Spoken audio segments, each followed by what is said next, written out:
Okay, we're going to look quickly at our overcast stitch and how we're going to begin, and then there will be a quick video on how to tie it off on the end, and you'll repeat this exact step on all 4 lines. So we need tape, a threaded needle, a pair of scissors. I am using a pair of small fabric scissors, and our stitch card. Just a note on your scissors, if you have a mom or grandmother that sews, you do not want to use paper scissors on fabric and fabric scissors on paper. It sometimes can be a little interchangeable, but we really don't want to use any fabric scissors on paper.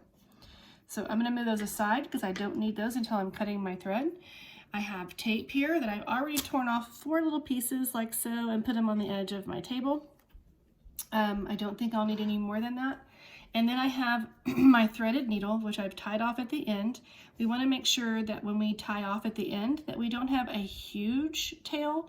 So if your knot's way up here, you're really wasting thread. And I did not show you how to measure your thread, but I would suggest taking the end of your thread, putting it at the tip of your nose, and then stretching the spool of thread out as the length of your arm to the side of your body.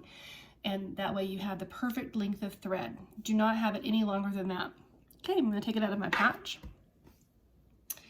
And I'm going to start here. What I've done here, I did make a mistake in my drawing of my lines. I don't want my dots for each side to go past the little corners so that we can start about 2/4 of the way in.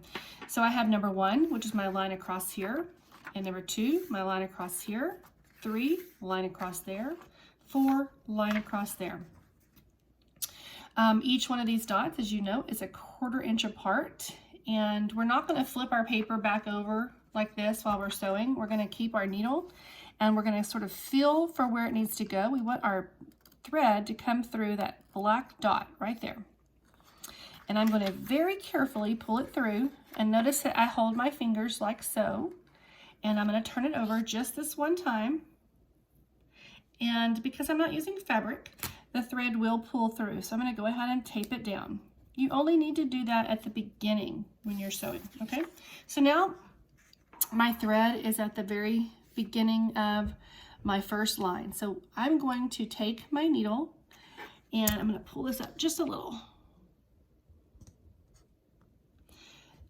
I'm going to take my threaded needle and I'm going to cast over my paper and come back up through the back into that. My aim is to go into that black dot.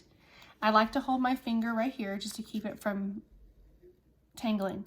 Now I have 1 stitch, and I'm going to sort of hold it in place and cast over again and find that little black dot. I went just underneath it, which is okay. I do not want my thread getting tangled, so I like to kind of keep my finger. Now it happens, thread gets tangled, especially since you're sewing on that paper. I'm going to cast over again, hold it in place, come up through that dot, sort of slide my finger right there, keep it in a nice loop. I'm going to keep doing this process. Now, why are we doing this on paper, Miss Prather? This is an opportunity for you to practice this particular stitch, casting over. I like to hold it in place so that it doesn't get too loose. And this is a really good distance apart when you're sewing a project, okay? There are tons of different hand stitching stitches that you can learn, but this is a pretty basic one that we're going to use on our project. So I'm gonna keep going, okay, till I can get to the end, and I'll teach you how to tie off your knot. I'm gonna keep going to the end. I do not want to turn and complete this. I literally want to cut and throw away my thread and then do another threading of my needle there and start over, but we'll talk about that in a second.